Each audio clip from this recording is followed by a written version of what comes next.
All right, folks, we're out here with Smurf. Smurf lives out here on the Williamson Creek Greenbelt. I've known this guy off and on for quite a while. We talk a lot out here, but Smurf, why don't you tell us a little bit about yourself? Well, I grew up down here in Austin for a while, and I left for 18 years, and I went down south to Houston, about 45 minutes south of Houston in Brazoria County area, Brazos area, and I decided one day that I was doing good where I was at, but I had followed my heart. Came down here to a friend of mine that she was down here on the street. I found out she was on the street, and she'd been out here for about 9 years, and I didn't know that. So I followed my heart and came down, and of course we're not together still, but I did what I wanted. I came to live on the street, and at first it was like, okay, let's go camping, and what big deal? Till reality set in, and I'm like, what were you thinking? But it is an everyday struggle. Yeah. As far as worried about your next meal, or what are you going to do next? Right. And when I first got down here, it was, you can't be here. You got to pack up, move. And I moved within a 6 months period. I moved about 25 times. Yeah. And I was like, man, and then I'd work a week to getting all my stuff moved over to one spot, and 2 days later, after I get my camp finally set up the way I want it, somebody comes in and says, you got to go. And it's like all over again. So it was an everyday struggle of finding a spot that I could actually stay in without having to move. Other than that, I mean, the way, like when we're out there flying a sign, yeah, it's like, it's a slap in the face that my own race of people will laugh, point, Does that happen a lot out there? But it's the other races that are handing me the money, right. And it's like, man, my own race will sit there and go, ha, look at this dude. That's a shame. But they don't understand it's a job itself before anything else. Right. Foot in water, you gotta get water, you gotta get your food, you gotta get this, you gotta wash your clothes, you gotta get money to go wash your clothes, then you gotta buy laundry soap, you gotta buy. So it's everyday, it's a job itself to be homeless. Right. It really is. Right. And people look at you like, oh, they're lazy. Well, we're not lazy. Right. Because I can outwork anybody that's out there. Oh yeah. I've been ran over, and they told me I'd be in a wheelchair for a year. I proved them wrong. I was riding my bike in 4 weeks. So you can't tell me that we're lazy. No, by far, I'm not going to give up. We're like I said, down here walking these green belts all the time, and you guys are working your tails off keeping this place clean. It's one of the nicest green belts in Austin, right? Honest to God, and it's because of you guys. It's not because of the city of Austin. And I mean, I've built beach houses. I paint cars. I can roof. I can paint. I can work. It's the fact of the matter is when they have this church up here that'll help you get your credentials. Yeah. But if you're not up there in time, and then if you are on time, they only take a limited people, and there's a long line, and you still don't get it. And I've been up there 14 different times to try and made it on time. It's just the first 10, 12 people are the only ones that get. And if you're not in that first category, right, then you're either fighting with some crazy homeless person that needs mental help. There's a lot out there too. And I'm not trying to get in no trouble, and I got a short temper just like anybody else would. If somebody's yelling or talking mess to me, and I'm quick to snap. So I just stay back, and I've just let it go, and I went and got my credentials. Because I would like to be working. Yeah. There's nothing keeping me from it except me getting my credentials. So let me ask you, out here in the camps, do you see a lot of violence in the homeless community? Is it like homeless on homeless violence? Well, it all depends. It depends on the people that come through or pass through, right, that steal. Right. And word of mouth gets around, and they find out who it is. Right. Yeah, there's going to be violence. And there's a big grapevine in the homeless community. I mean, information gets around real quick. Well, this area is different. We have meetings, and you have to, in these set of woods right here, you normally have to get voted in. Yeah. Yeah. Because if there's any report, if we have a meeting and say, well, this person wants to move in, if there's one thing about stealing or anything bad about them, they can't stay. Yeah. We'll make them move out. So do y'all deal with a lot of theft in this area? I mean, but not with people that live this is actually in here? this is a good area. We've had some theft, but not like other places. It's a daily, you got to carry everything with you, all your important stuff. And it's, whether you believe it or not, a backpack can weigh up to 200 something pounds. For sure. You know, and do people ever come in from outside of this camp that does not live here and try to, you know, steal from you, try to mess with your stuff?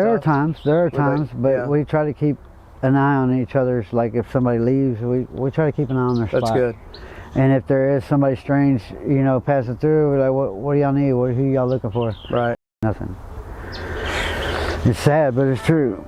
Okay, so out here on the Greenbelt, when it gets cold out, how are you surviving when when it's dropping like deadly temperatures below freezing, stuff like that? How are you keeping yourself from? Well, when you run across some good people out here in these woods, like Chuck, my buddy Chuck, he's a good dude. Yeah, and he looks out for a lot of people out here, and if it wasn't for him, I'd probably be freezing sometimes. And you guys had generators where you can, run. He's gotten me a generator.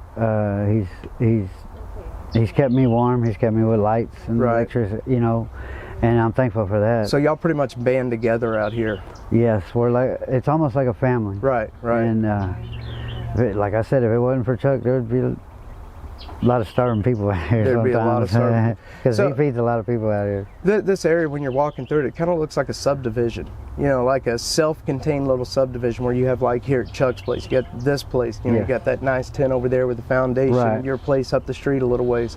Does anybody from the city ever come down here and kind of mess with y'all about things? We've only had the one group of ladies come through. They said it was census, and then they were asking if we needed hygiene or anything like that, and they said something.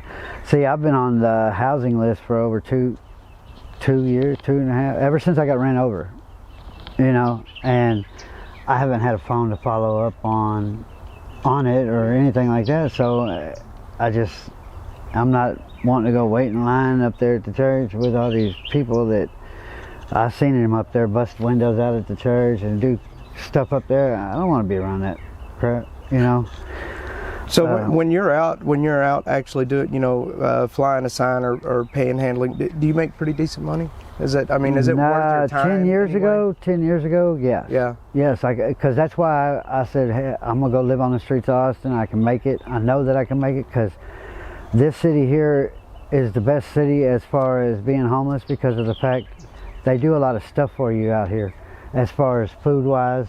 And, I knew I could make it. Houston, never that. They look horrible. Every homeless person looks dingy, hauled out. It's sad, and don't even think about asking for food over there or handouts over there because they'll pull a gun on you over there. As far as Austin, they do hand out money here, but not as like they did 10 years ago. Right. Because the residents in Austin are getting sick of the homeless and the trash, and which it wouldn't be so bad if it wasn't for the trash. Right. If people would pick up after themselves, which my camp looks, it's a lot better than what it was. Right. But it was trashed out for a little bit. I was going through things and I was ripping and running, and I didn't have time to clean up my camp. Yeah. So it started getting horrible. But yeah, it can get overbearing sometimes, and people just move to another spot and do the same thing again and again, and they just need to pick up after themselves, and everything. The city might not be as harsh on everybody as they're trying to be now. So they just did the point in time count or whatever that thing was called, where they counted to get an idea of how many people are unsheltered. Right, and a lot of people. Were you counted? No. Yeah. I told them I didn't want to talk. That's what I was. And there's a lot of people. Question. Yeah. There's a lot of people that did the same thing because we didn't know who they were, and I mean, they told us, "Oh, this is."